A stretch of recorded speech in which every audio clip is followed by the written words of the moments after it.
whatever stage of life that we're in, the fundamentals we're gonna talk about will make a measurable difference for you, but you're gonna have to decide what's right for you.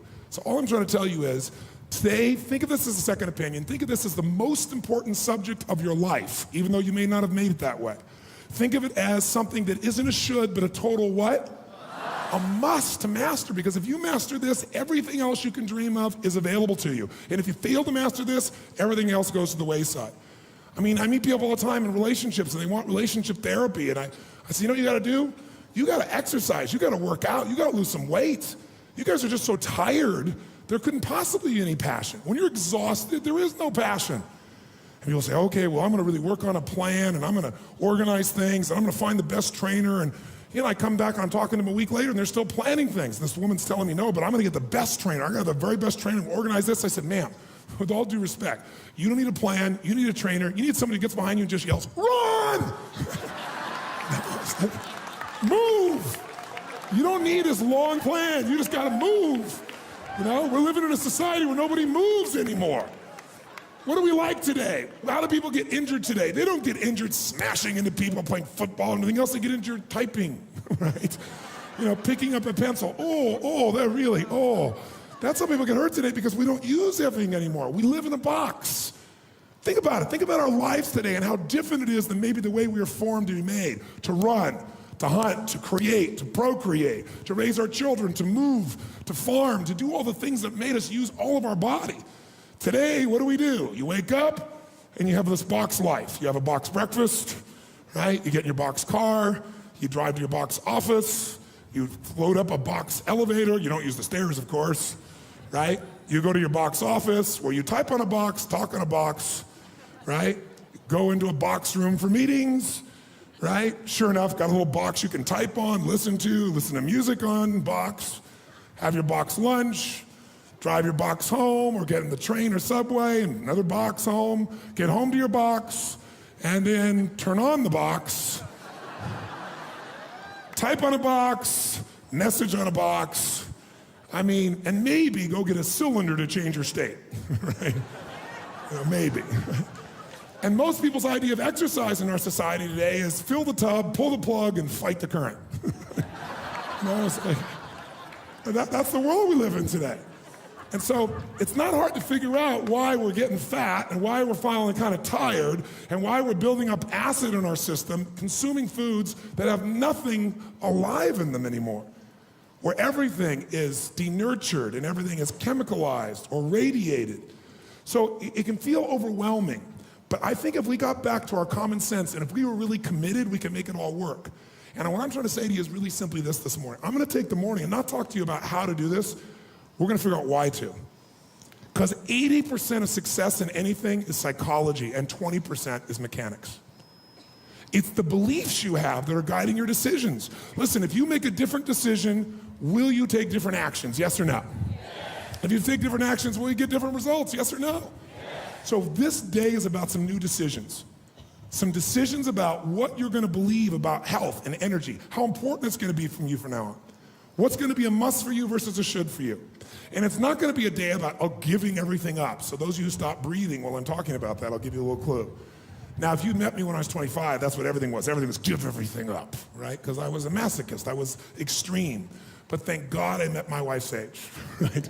Anybody who's been through our Life Mastery program, they all bow to Sage because she balanced me out. Before I met Sage, I'd gone 24 years without one bite of chocolate. 24 years. I didn't eat ice cream, I didn't eat anything. And then I met her. And here's this woman who's just beautiful, mentally, emotionally, spiritually, physically. And I met her getting my blood done at my own program. And sure enough, she's amazing. We make a connection, we became friends. Long story short though, in doing the blood with her, when I finally started to date her, I thought, this woman, she's into wheatgrass. She's a phlebotomist. She could do my blood daily. I know how I'm doing it. This is cool stuff, you know? It's really cool. She's an acupuncturist, right? So she can do acupuncture. I'm like, wow, you know? And frankly, I have, a certain amount of pride in my understanding of vitality and health and my ability to execute in that area. But she blew me away in what she knew in this area. She's had a practice for years. She worked with people that are dying to help turn them around, and some of them that are dying that are gonna make a transition, she's there for them emotionally in hospice. So she's an unbelievable woman. So we go out on a date. And we're talking everything else. And at the end of the day, I'm thinking, wheatgrass, we're gonna have greens. I mean, she's gonna be the easiest lifestyle in the world. I mean, being around her will be so easy. And she orders a hot fudge sundae. I was like,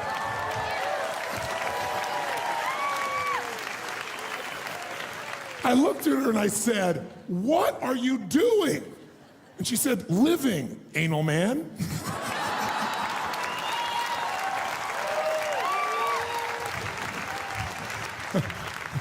And I said, are you crazy or insane? She goes, everything's in balance. You don't have to be so extreme every single moment of your life. She goes, here's my theory. It's called zig and zag.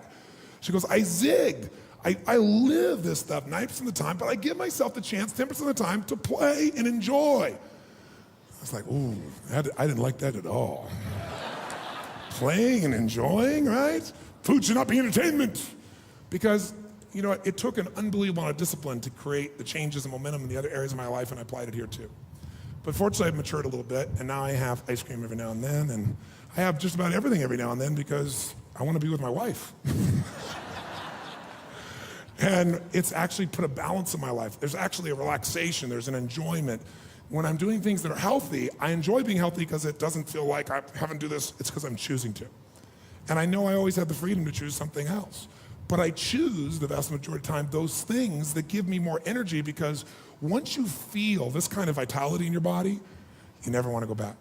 Let me tell you how my journey began real quick. This woman I was very close to calls me up one day and she's hysterically emotional and she can't even talk. I mean, what is it? What is it? She goes, my mom, it's my mom, it's my mom. And, you know, people, and they can't breathe. I said, what? She said she has cancer. And I was like, oh, I don't even want to hear about this. I don't want to hear the subject. I don't want to do this. And I said, what? Well, what did they say? She said they gave her 9 weeks to live. She had tumors up here in her shoulder that were protruding out, and she had them in her feminine organs. And so my whole heart just like freaked out. But one of the interesting things that I think it's beautiful about human beings is most of us inside will do more for other people that we love than we'll ever do for ourselves. I mean, no BS. How many of you do much more for your kids than you do for yourself? Even though it doesn't make sense, you do it. Come on, how many do this? Say I. It's part of the beauty of human beings. It's part of what humanity is really about. So I went from scared to I gotta help. And when I kicked I gotta help, all my fear disappeared. And so instantly, in every other area of my life, I always knew, okay, here's how life works. Anybody else is getting a result, I don't care what the result is, you can get it as well. All you gotta do is model them. So I said, look, there have been plenty of people that have had cancer, and they were told they're terminal, and they got over it, and they got it turned around, they're totally healthy today. I said, well, listen, don't you give up. This is absurd. Let's go find people that have turned it around. People that were told there's no way you're gonna make it. Let's find out what they did. We'll get her to do the same thing. She'll get the same results. That's what we'll do. And she said, well, I don't even know where to start. And do you know anybody? I said, I don't. But I said, you know, people take a lifetime, and they take their lifetime and put it in a book or a decade of their life. I said, there's gotta be answers here. I said, I will find the answers. I said, I promise you. And so I kicked into gear, and I said, okay, here's what I'm gonna do. I'm gonna read a book a day. You know, I took a speed reading class, and I would consume it. I wouldn't just read one more at a time. I'd go through it and underline it, go back through and pull the pieces out and figure out how I could apply it. And so I didn't quite do that, because as I started reading, after I got to about the 15th book, I really found myself in a place where I was totally confused. Because it's like one expert would say, do this and this and this, and you'll live forever. And then you read this other expert, and they go, no, don't do that. If you do that, you're an idiot, you'll die. Do this and this and this, and you'll live forever. And then you read a third one, and then I'm reading about two of them are suing each other over which one is right.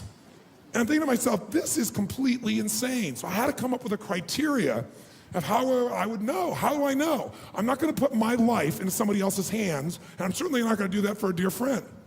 But what I decided is, it's gotta not only make sense from science, because they all seem to be scientific, they all have the background, they all seem to be able to prove their point, and they all are teaching the opposite of what it takes to be healthy. So what it's gotta be for me is it's gotta make common sense. So I said, you know what I'm gonna do? I'm gonna create a little common sense corner over here when I'm reading in my mind. I'm gonna go, okay, does this make any sense? This makes sense to me. I can see it in nature. I know this experience in my body. And then if it made common sense, the next step is put it in action and measure it. So you're still not just going with your intellect, you're seeing, does it produce the result? The ultimate test is when the rubber meets the road is, what does it do to your body? What does it do to your energy? What does it do to your health? So as I went through all these books, I finally came across a few that I really thought made sense. And one of the books I gave this woman is a book called One Answer to Cancer. And it wouldn't be the first book I'd recommend today, honestly, but what it taught was, it was a man who was told he was gonna die within 11 weeks. He had liver cancer, if you're familiar with that, and part of his pancreas. And pancreatic cancer is, you're terminal basically. And he was a dentist. And he just decided that he understood that the process in the body, the way toxicity builds up in the body from studying the teeth, that he'd be able to clean that out of people's mouths and change them. He thought, I should be able to clean that out of my body. And he thought, disease feeds. The body breaks down because there's an environment that's polluted. It doesn't just break down. It's not like something just strikes me. There had to be something there in my environment that did that. And he said, I'm gonna purify my environment. And so he went on this cleanse, and he cleansed everything. He cleansed his colon, an area where it's not an attractive subject, but the average American's walking around with anywhere from 8 to 20 pounds of dried fecal matter that's hardened in their colon. And when they opened, remember John Wayne?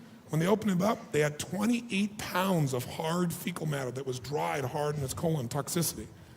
So he cleansed his colon.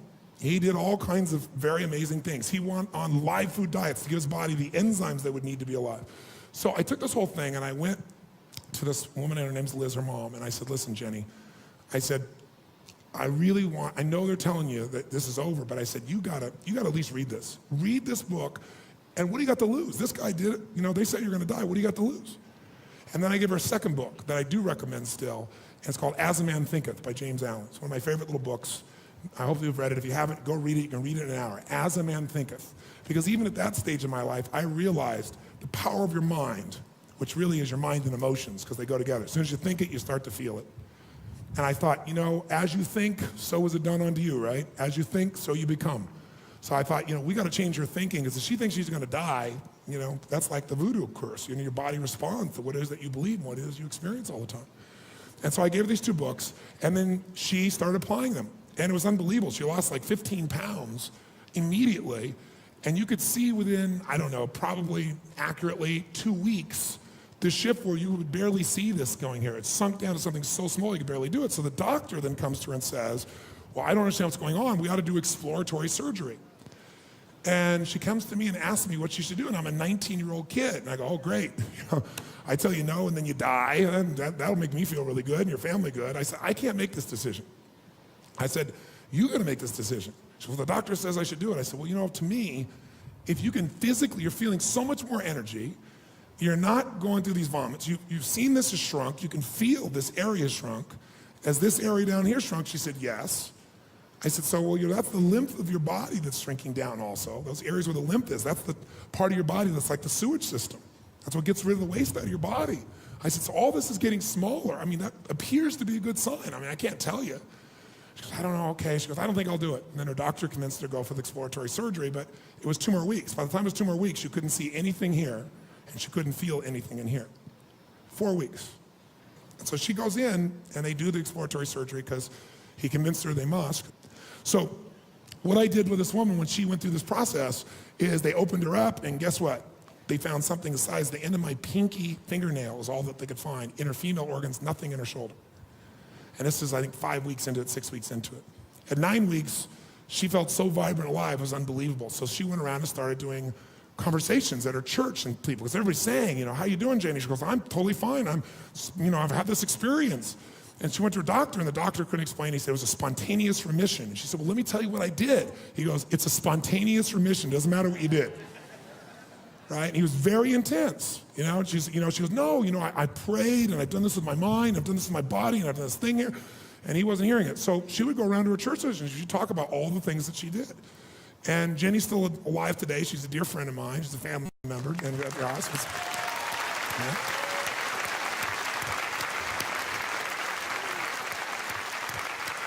And over the years, I can't tell you how many people she's coached, because you can really coach people when you've done it. You can know stuff and you can't coach. You can talk about it, but you can't coach someone to results because you've never been there. You can't take somebody place you've not been. Energy is a place that I've more than been, right?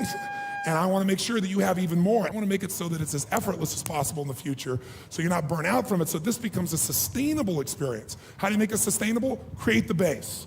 How do you make it sustainable? Challenge it. Once you got a base, you challenge and grow. How do you do it? Then you got to celebrate and reward yourself for making these great rewards, and that celebration enhances your base. because you feel better and stronger and you want to do even more good things. You want to eat better, you want to play better. I mean, when you start working out and you start to get into it, you love it. You love it. And then your base gets even stronger so you can take on a bigger challenge in life. And sure enough, you reward yourself and celebrate some more. And it becomes how the rich get richer, how the happy get happier, how the healthy get healthier, and the poor get poorer, and the depressed get more depressed, and the unhealthy get more unhealthy. It's momentum. Today is that process of momentum. My goal is for you today to have more certainty. Certainty that you have the answers that can guide you, and that there will be challenges in your environment. There are going to be environmental challenges. There are going to be all kinds of things you'll face, but whatever it is, you can handle it. And I'm hoping that as a result of today, you'll not only make a difference in yourself, but you'll own this so much that you won't have to lecture anybody. They'll come to you and go, oh God, you have so much more energy. You look so much better. You lost this. How'd you do it? And you'll both say, let me tell you. And you will be a person who's a force for good that'll pass it on to the people. So my goal today is to plant seeds so that you not only get this, but this spreads to other people.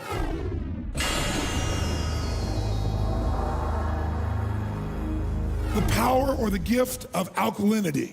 For short, we call it Go Green. Go Green, baby. What this program is about is energy. If you're gonna have energy, you have to understand that there's a delicate balance in your body called the acid-alkaline balance. And I'm sure many of you have heard the term pH many times in your life. But usually you might hear it about a hair product or something of that nature, unless you were studying your body a little bit. But just as your body has to regulate its temperature, ideally at what temperature? 98.6, right? Too much variance either way of that, it affects your health, doesn't it? Your natural body temperature going there. You get up to 104, you got some real serious problems. Well, as important as your body temperature is, not the external temperature, but the body temperature that you're able to maintain consistently, there's another number that's equally important, maybe even more, and that is the acid-alkaline balance within your body. The pH balance, as it's called. And there's a scale that measures how acidic to how alkaline any substance or environment is.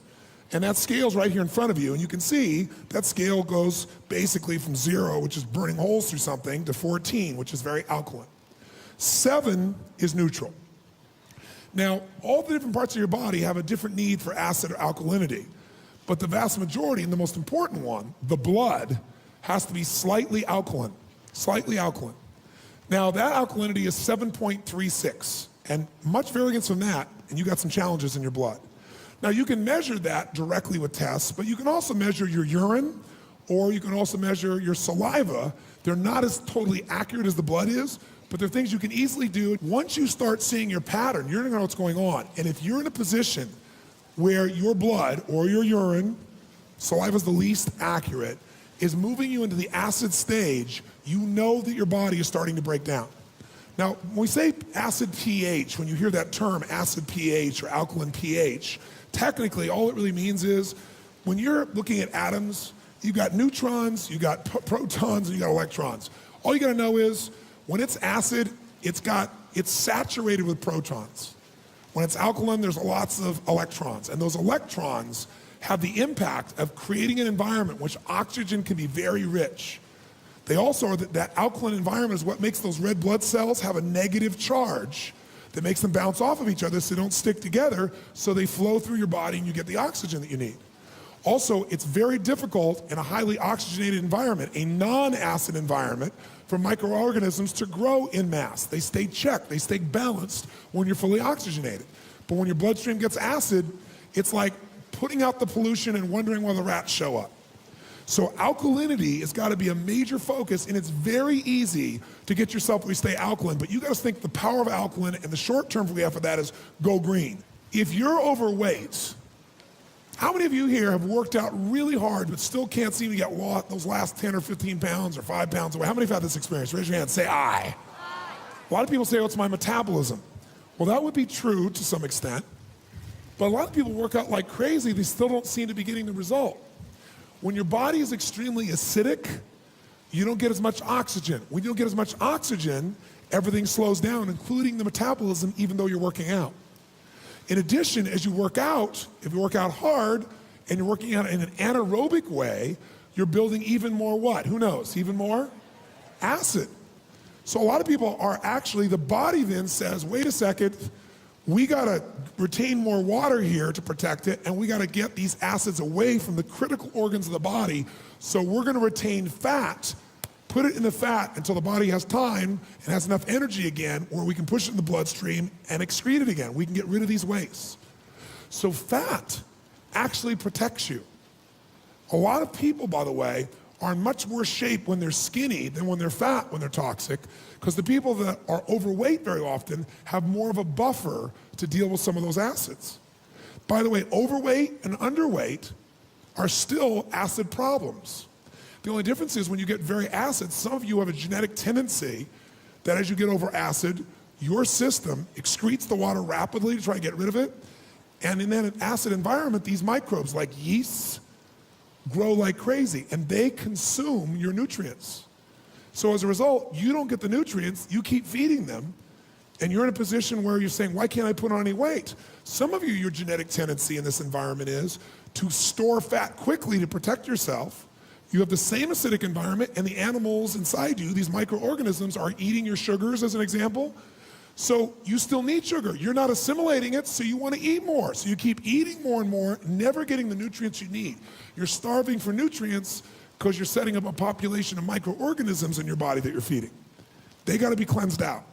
And the way to cleanse them out is alkalize. In an alkaline environment, you're going to have rich oxygen, and they will not subsist in that environment. Cancer cells don't even do well in a highly oxygenated environment. They don't live in that kind of environment. They live in an environment where there's no oxygen or very limited oxygen or lower levels of oxygen. That's what makes them grow.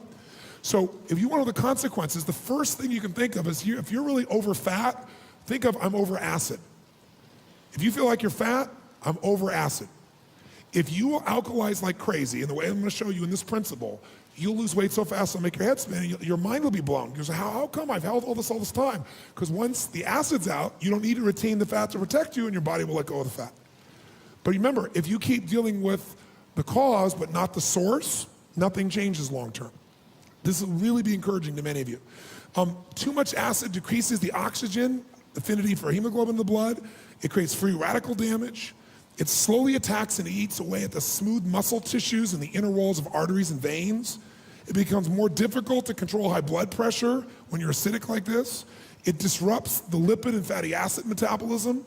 It increases the likelihood of cellular mutations. As I've already described, cells mutate as a result. Electrolyte activity is impaired. It decreases your energy reserves. And it often, allows the binding of cholesterol to heavy metals. So now you don't just have a cholesterol problem, you have these toxins that are stuck in your system simultaneously. How do we balance all this out? Number one, this is the principle.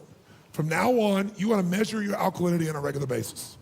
Get a little P-strip or get a little element, and on a regular basis, check how you're doing and see what the pattern is. Because the blood doesn't lie.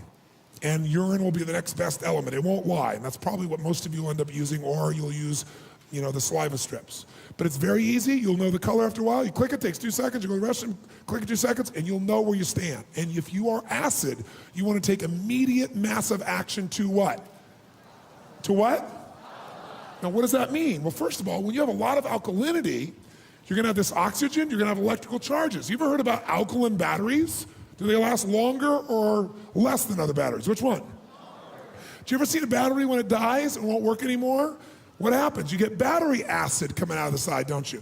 A battery can't do the charging when it comes to acid.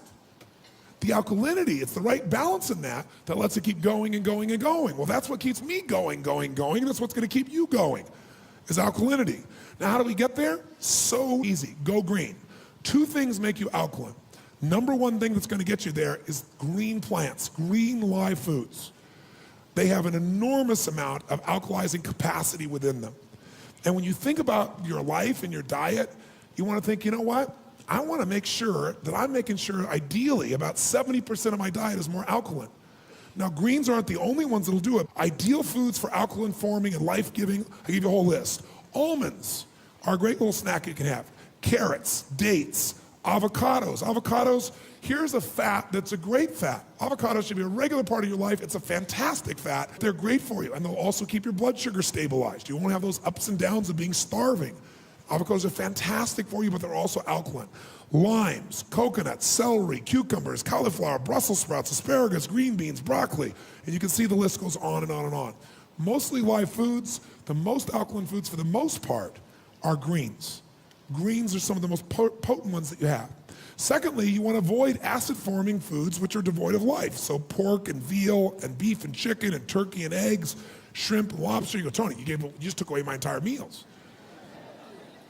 What I said is you want a ratio just like water. What's the ratio you'd ideally have? 70% alkalinity. So you're gonna have your lobster, if that's what you're gonna do, which again, that's more toxic amongst the fishes that you can have because it's on the bottom of the ocean where all the wastes drop down to. But if you're gonna have it and make sure you got a great, huge salad, and that's the majority of what you're eating, some vegetables, some elements of that, and then you have your lobster. You don't have to give up everything. All you want to do is make sure you're cleansing, not clogging, and alkalizing, not creating acid. How many follow that? Say aye. So bread creates acid. So make sure if you're going to have that bread, that there's going to be enough greens in your diet that are going to help balance it out. That's all you got to do. Or make it that one day out of a week, or that 1 or 2 or 3 days out of a month where you're zagging and you're going to enjoy yourself, and then you're going to cleanse yourself.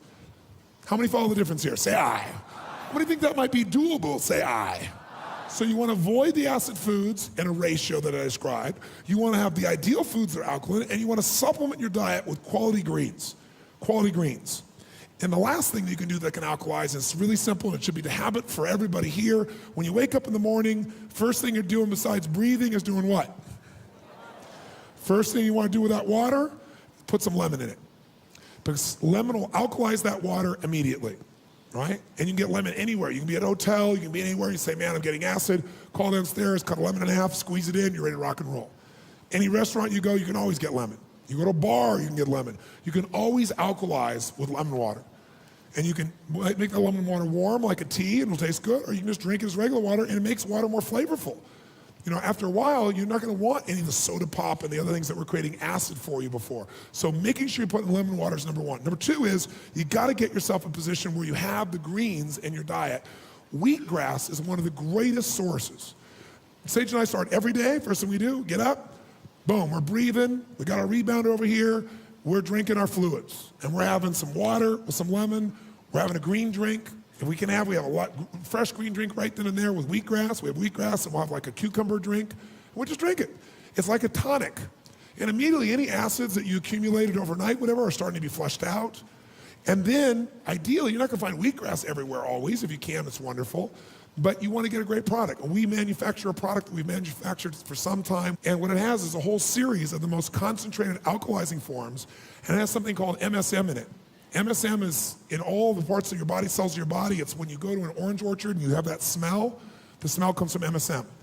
It's absolutely critical as an ingredient, and it's within the greens. So it doesn't taste terribly good, but when you mix it with your greens, and when you mix it with some lemon, I should say, you can take that little powder with you anywhere, and you can alkalize. So we tend to alternate drinking water with some greens, water with some greens, water with some greens throughout the day. And the green water you're taking counts as part of the water that you're taking for the half of your body weight in ounces in a day. How many feel like this is something you could absolutely do? Now, you're gonna make sure whatever you eat that you alkalize. You wanna make sure that it's alive. You wanna make sure ideally there's some green. So you can do it in the form of a green drink, you can do it in the form of wheatgrass, you can do it in the form of foods that have that green in them. And again, if you test, you're gonna know. And your blood doesn't lie. If it's acid, you are aging. Write that down. Acid equals aging. Acid equals aging. Because what acid does is it burns through time, through your body, and breaks you down. It can break down even the DNA within our bodies. That's what it is. Think of what you see that happens to a battery as it ages, as acid begins to take over. And that's what happens. If you want to have alkaline level of energy, like an alkaline battery, you got to alkalize. It's that simple. Write down one more note so you know. Sugar equals acid. It is. Sugar equals acid. If you want to know what creates acid, the more sugar. I used to teach, for example, for many years of my life, and it was very effective for me at a young age of my life, to start your morning with fruit. I taught it for years. I've written my book, Unlimited Power. That was it. And that came from the work that I did with Harvey and Marilyn Diamond. And it made sense because you were breaking a fast with a food that was mostly what? Water, which is fantastic. So it's light. Does fruit help cleanse your body? Yes or no? It's got the right vitamins and nutrients. Fruit for breakfast is a great thing, except most people's bodies are so acidic that their environment is any additional sugar is just like adding pure acid to it, and it's bringing more microbes to it.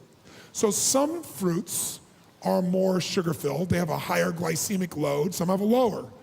Some of you heard about glycemic index. All that is when that sugar comes into your system, how much does your blood sugar spike? And so what you want, if you're gonna do this, is you want foods that are gonna be fruits that are less spiking in that area if you're gonna have fruits. But I tend to have for breakfast, I tend to have greens. I have different things for my body. Or I'll have a protein shake, but I've done all of the other pieces. In the protein shake, I put my oils in it, right? Or I'll have a salad, which I know will sound insane to most of you because it sounded insane to me in the beginning, but I'll have some broccoli in a salad and I'll have some little piece of protein, at my breakfast so that I'm sustaining those elements. It's an alkaline base that's gonna make your life really go to a different level of energy. That's what you're gonna commit to do. All those wanna do that, say aye.